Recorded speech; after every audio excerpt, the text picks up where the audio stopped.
ছবিটা খুব চেনা চেনা লাগতেছে, কোথায় যেন দেখেছি, মনে করা তো।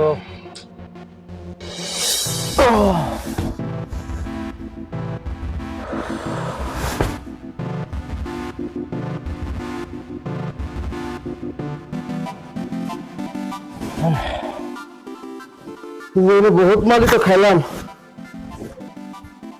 তোমার মতো মাল আজকে জীবনে প্রথম পাইলাম, সেই মজা পাইলাম। আচ্ছা, তোমার বাসাটা কোথায়? বাসা দিয়ে কি করবেন? কাজ শেষ হয়ে গেছে, বাট শেষ আর কোনো কথা নেই। না, জানবার চাইলাম আর কি, যদি আশেপাশে হইতে তাহলে ঠিক একটু ঠেকো ঠেকো মারা যাচ্ছে দুয়ারে। কি বলছেন এগুলো? না, স্যার তো ব্যবসা বললাম আর কি। যান, কাজ শেষ হয়ে গেছে, আপনি যান। সার্ভিসটা ভালো লাগছে জন্য 400 টাকার ব্যাগ চাইলাম না, পুরাটাই দিয়ে দিলাম। আসি, আবার সময় পেলে একবার আসবো না।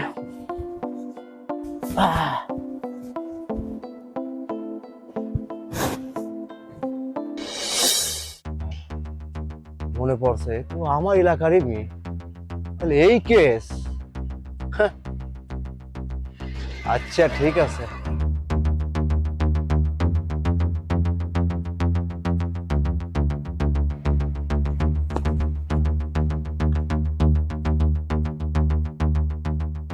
এই কোনে গেলে? আরে বার হও, আর দরজা আটকাতে লাভ নাই। আরে আগে নাই গাড়ি ভাড়া করে যেতাম, আরে গাড়ি ভাড়া টাকা দিয়ে দেবো না। আরে আসো।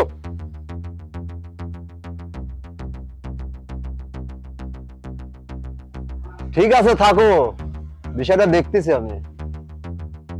কতক্ষণ থাকবো না দরজা বন্ধ করিয়ে? কি রে তুই এই জায়গায় দাঁড় হইছিস কে? আরে আমি তো তো কখন খুঁজতেছি, কি জন্য?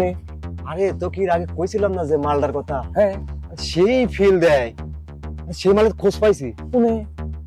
আরে আমার এলাকায় কোষ কি?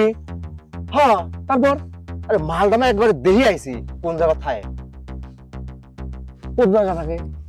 আরে আমার এলাকায় আছে, মাল এখন কাছে আইছে। আরে ঘন ঘন টিপ মারা যাবে নি। আর চল। সত্যি করছি? হ্যাঁ চল ভাই চল। আরে দৌড়ি।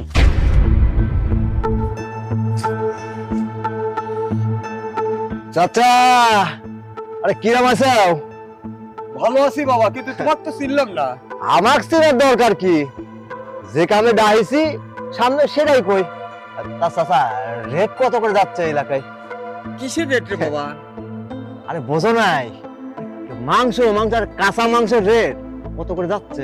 দুরু বাবু, আমি কি কষার ব্যবসা করি নাকি যে কাঁচা মাংসের খবর জানবো? চাচা দেখতে বোঝে না, বাংলায় কওয়া লাগবে নাকি? আরে ওইটা ওইটা, আরে রেট কত করে? ওই ডে রেট কত আমি তো কিছু বুঝতেছি না বাবা, তুমি খুলে কত আমার। কাঁচা মাংস আবার কিসের?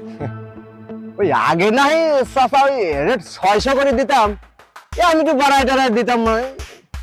কইতেন যে কয় টাকা করে যাচ্ছে, বাড়ির কাছে আছে তো একটু।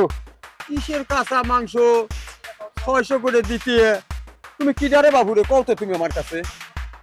আরে আমাকে চিনা লাগবে না, আরে আমি আপনার কাস্টমার। কাস্টমার? আমি তো কোনো ব্যবসা করি না বাবু, না আছে মুরগির মাংস, না খাসির মাংস, গরুর মাংস, কোনোটার মাংস। তুমি কাঁচা মাংসের কাস্টমার, তুমি কিসের কাস্টমার? ধুর বাবু, কথা বোঝে না। এ যাও তো বাবু, তোমার সাথে আমার কথা পড়বে না নে। তুমি আমার এই এলাকা বাড়ির কাছে গুরুপুর করে না, যাও।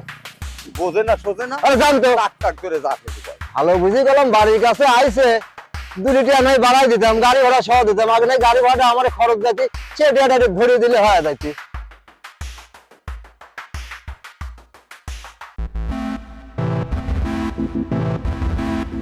এই যে বাবুরে, শোনো শোনো শোনো, পাইছি। মনে মনে খুঁজতে খুঁজতে সামনে এসে পাইতে কিছু, আমার কপালটা ভালো। আমাকে আবার খুঁজতেছে ওকে? তোমাকে খুঁজতেছি বাবুরে। তুমি তো জানো যে অনেক দিন হইলে তোমার চাচিটা মরে গেছে। হ্যাঁ, আমি শুনতেছি তুমিও বলে যে নতুন করে একটা ব্যবসা খুলিছে। হ্যাঁ, তে বাবুরে আমার একটু সুযোগ দাও নাকি? আমি আবার কিসের ব্যবসা খুললাম আর কিসের সুযোগ তোমার দেবো? ও বাবা, তুমি মনে হয় আমার কোনো চান্স দিবি না, এমন ভাবে করছো মনে হচ্ছে তুমি কিছু জানোই না। মানে ভাজা মাছটা উল্টে খাবার পারো না তো বাপুরে ওটার মতো না হয়ে আমি কারোর কাছে কিচ্ছু কব না নে, ঠিক আছে? আমাকে একটা চান্স দাও বাপুরে। কিসের চান্স? সেটা ভাঙিয়ে কবে তো আমার। ওই দেখো আবারও কয় ভাঙিয়ে খাওয়া লাগবে। এই যে তোমার মেয়ে ঢাকা পাঠাইছিলে না? হ্যাঁ, ঢাকা পড়াশোনা করতে। পড়াশোনা করতো, যে ব্যবসা করতো, ওই ব্যবসা তো বাড়িতে এসে শুরু করেছে। আমি একা করছি না, মেলা মানুষ কাবুলা করতেছে। তোমার বাড়িতে না এসে ঘুরেও যাচ্ছে তারা, ঠিক আছে? তা আমাকে বাপু একটু চান্স দাও। মনে করো মুরব্বী হয়ে গেছি, আর তোমার চাষিটা অনেকদিন আগে মরিয়ে গেছে।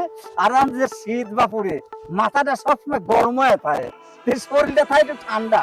এই শরীরটা একটু গরম বানানোর জন্য তোমার কাছে আমি এই কথাটা কইলে।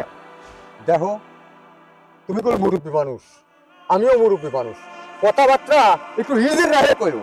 ও বাবা, মনে করে রাগ করতেছি, আসলে রাগ করে না। টাকা পয়সা চাউল বলতে দে, তাতে আমি বেশি দেবো, অনেক বেশি দেবো। তুমি সে চিন্তা করে না, টাকার চিন্তা করে না। আর তাও তুমি যদি মনে করো তো যে জমিটা তুমি আমার কটে লিছেও, তোমার নামে দিয়ে দেবো, যাও। আচ্ছা, তুমি এসব কথা করছো কি কেন আমার? হ্যাঁ, আমার মেয়ে কি খারাপ? তুমি যে ইঙ্গিত দিচ্ছও, আমার মেয়ে খারাপ? আমার মেয়ে ব্যবসা করে। ব্যবসা করে না, লোকজন তো আসতেছে যাচ্ছে, করছে সকলেই। আমি কি কম কারুর কাছে নাকি? তুমি আমার পর রাখতেছি ওকে। টাকা আমি দেবো তো, আমি টাকা না দিয়ে তো তোমার কিছু কম না নেই। বেশি বাজে কথা কই না। শোনো, আমরা কিন্তু বন্ধুর মতো চলি এলাকায়। আমিও মুরব্বী, তুমিও মুরব্বী। আচ্ছা, আমার মেয়েটা কি তোমার মেয়ে না? আমি মেয়ে জনই তো করছি, তোমার মেয়ে জনই করছি। আমার মেয়ে হলে আর কি আমি করতাম নাকি? কি দিয়ে কি কও তুমি? খালি মানে দেনে যেসব কথা চলে না, তুমি সেসব কথা কয়ে বসে থাও। তুমি ঢাকা পাঠাইছিলে না তোমার মেয়ে? হ্যাঁ, লেখাপড়ার জন্য পাঠাইছিলাম। লেখাপড়ার জন্য পাঠাইছিলে? ওখান থেকে যে হোটেলে কি করতো সেটা তুমি জান না? হ্যাঁ, গাদি গাদি টাকা পাঠাইতো। তুমি কি কোনো খরচ দিতে নাকি তোমার মেয়ে? তোমার মেয়ে আর তোমার কাছে টাকা পাঠাইতো। এখন কিন্তু চলে আসেন দেশে, এই ব্যবসাটা ভালো চলতেছে, যার কারণে আমি তোমাকে কইলাম। শোনো, তুমি রাগ করে না যে জমিটা আমি দিছি, যদি ওটা তোমার না হয়, তেজলি সুপারগান্ডা আছে, আমি তোমার নামে লিখে দেবো। কিন্তু আমি গণ করে যাবো না। ওই 1 মাস 6 মাস পর আমি হয়তো 1 দিন করে যাব। ওই দেখো কলক করে থাকে, চলে যাচ্ছে ওকে। হ্যাঁ, জমি আরো 2 বিঘে লিখে দেবো আমি। কথাটা আমার কয়ে গেল না কত দেই। আমি যে মজার একটা চান্স পাইছি, আমার চান্স আর লিমিট। এটা শোনো, এটা আমার কথাটা শোনো, তাকাও এদিক। 2 বিঘে দেবো, 2 বিঘে, 2 বিঘে। হ্যাঁ, যায় না, একটু ধরাও। বাবা রে বাবা, মনে হচ্ছে একটু রাগিয়ে চলে গেল। রাগো, টেকার মুখ সাদা, বুঝছে? ব্যাগ ভরে টেকা দেবো আমি, ব্যাগ ভরিয়ে। যা চিন্তা করে দাও গা একটু, আমি কারোর কাছে কব না, ঠিক আছে? ভালো করে চিন্তা করো, রাত ভরে ঘুম পারি না, একটু দেইও। শোন, আমার না একটু বয়স বেশি, আরে দাড়ি চুল পাকিয়ে গেছে তো, কোনো সমস্যা নাই, যে দাঁত এটাও পড়ে নাই, দাঁত ঠিক আছে। শোন, তোর মেয়ের চেহারা কিন্তু সেই সুন্দর রে, অল্প দিনই কোটিপতি হয়ে যাবো তুই। হ্যাঁ, কথাটা একটু চিন্তা করে দেখিস। জমি 2 বিঘে দেবো, 2 বিঘে, মাথায় রাখিস একটু কথাটা। আরে বয়স একটু বেশি হয়েছে, কোনো সমস্যা নাই, চুল দাড়ি পাকছে তাও সমস্যা নাই। এই দেখ, দাঁত এটাও পড়ে নাই, চিন্তায় রাখিস। জান্নাত,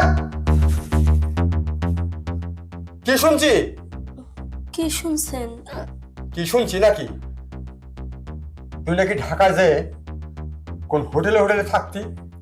আমি তো এলাকায় তো মুখ দেখাতে পারতেছি না, সবাই এই একই কথা বলতেছে। ঘটনাটা কি? কে বলছে আপনাকে এগুলা? প্রত্যেকটা লোকই বলতেছে। আমি রাস্তাঘাটে বাড়িতে পারতেছি না। বাবা, আমি তোমার কাছে কখনো মিথ্যে কথা বলিনি, আর বলবো না। এই কথা যদি তুমি আমাকে অনেক আগে জিজ্ঞেস করতে, তখন আমি বলতাম, সত্যিটাই বলতাম, মিথ্যে বলতাম না। কারণ আমি জানি সত্যিটা একদিন সবাই জানবেই। এতদিন তো জিজ্ঞেস করনি তুমি। তোমার যে 2টা কিডনি নষ্ট হয়ে গেছিল, তোমার চিকিৎসা করালাম কিভাবে? তুমি যে কিডনি হসপিটালে ভর্তি ছিলে 1 মাস, এই 1 মাসে কত টাকা লাগছে, তোমার কিডনি পাল্টাতে কত টাকা লাগছে, একটাবারও তো জিজ্ঞেস করনি। এত টাকা তুই মেয়ে মানুষ হয়ে কোথায় পাইলে? কিভাবে জোগাড় করছিস? কে তোকে দিছে?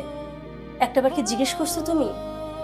তোমার জান বাঁচানোর জন্য আমি কি কি করছি, কোথায় কোথায় গেছি, একটাবারও তো জিজ্ঞেস করনি। আজকে জিজ্ঞেস করতেছ আমি কি কি করছি। বাবাকে বাঁচানোর জন্য যা যা করার সবকিছু করছি। আমার দেহ বিক্রি করে দিছি তোমাকে বাঁচানোর জন্য। আমার দেহ বিক্রি করে দিয়ে তোমার দেহ বাঁচাইছি। তুমি আজকে জিজ্ঞেস করতে আসছো যে আমি এইগুলা কেন করছি? আমি এক মেয়ে হয়ে আমার চোখের সামনে তিল তিল করে আমার বাপ কষ্ট পেয়ে চলে যাবে, এটা আমি সহ্য করতে পারিনি। কারণ আমার মা নাই, আমার বড় ভাই নাই, বোন নাই। আমার বাপটাও যদি আমার মাথার উপর থেকে চলে যায়, আমি এতিম হয়ে যাব। তখন হয়তো বা আমাকে এটাই করা লাগতো। সেই কাজটা আমি আগে করছি, করে তোমাকে বাঁচাইছি। কই এখন তো আমি কোথাও যাইতেছি না, এখন তো তোমার কাছে আসছি। আমি ভালোভাবে আছি, ভালোভাবে চলতেছি, খারাপ পথ থেকে চলে আসছি। যে আমার বাপ বেঁচে গেছে, আমার আর কোনো কিছু দরকার নেই। তারপরেও যদি আমাকে এই কথা শুনতে হয়, মানুষের তুচ্ছ তাচ্ছিল্য হইতে হয়, মানুষ বলুক, হোক, সমস্যা নেই। কিন্তু বাবা, এইরকম পরিস্থিতি যদি আবার তৈরি হয়, আমি শতবার দেহ বিক্রি করব শুধু তোমাকে বাঁচানোর জন্য। কারণ তুমি আমার দুনিয়া, তুমি আমার সব। তোমাকে ছাড়া আমার আর কিচ্ছু চাই না। তোমাকে বাঁচানোর জন্য আমি সবকিছু করতে পারি। আমার এই দেহ শতবার বিক্রি করতে পারি। আমার জীবনে তোমাকে ছাড়া আর কিচ্ছু চাই না বাবা। আমার এই জীবনে আমার এই দেহর দরকার নাই। তুমি যদি আমার পাশে থাকো, আমার বাবা যদি আমার পাশে থাকে। মারে, একটা কথাই শুনেছি, জানিছি, কানার নাকি চোখ ভালো হওয়ার পরে লাঠিটা ছুঁড়ে ফেলে দেয়। আমি ভুলেই গিয়েছিলাম যে আমার দুটো কিডনি নষ্ট। কি আমার এই কিডনির ব্যবস্থা করছে, কিভাবে করছে, আমি সেটা চিন্তা না করে আমি তোর উপর দোষারোপ করছি। এই সেই কানার লাঠি ফেলে দেওয়া। তুই আমাকে ক্ষমা করে দেবা। আসলে তুই আমার জন্য যা করেছিস, এটা তুই ইচ্ছাকৃত করিসনি, আমাকে বাঁচানোর জন্য করেছিস। বিপদে পড়েছিস। একজন সন্তান সবসময় চায় তার সর্বোচ্চ দিয়ে তার বাবা মাকে বাঁচিয়ে রাখার চেষ্টা করে। তুই সেই চেষ্টাই করেছিস মা। মারে, তুই কোনো চিন্তা করিস না মা। তুই ঘর থেকে বেরোতে পারছিস না, আমি বুঝতে পারছি কেন তুই পারাস না। তুই কোনো চিন্তা করিস না মা। আমি প্রয়োজনে আমার এই বাড়ি ঘর বিক্রি করে দিয়ে অন্য এলাকা যে একটা পুরি ঘর তুলে তোকে নিয়ে বসত করবো মা। তুই আমার জন্য যা করেছিস, অনেক ছেলের সন্তান আছে এজন্য করে না মা। আমি তো কিনে অনেক দূরে চলে যাব, অনেক দূরে চলে যাব, তাও তুই আমার জন্য যা করেছিস, আমি তোর জন্য আপ্রাণ চেষ্টা করবো, তোর জন্য, তোর ইজ্জতকে রক্ষা করার জন্য মা।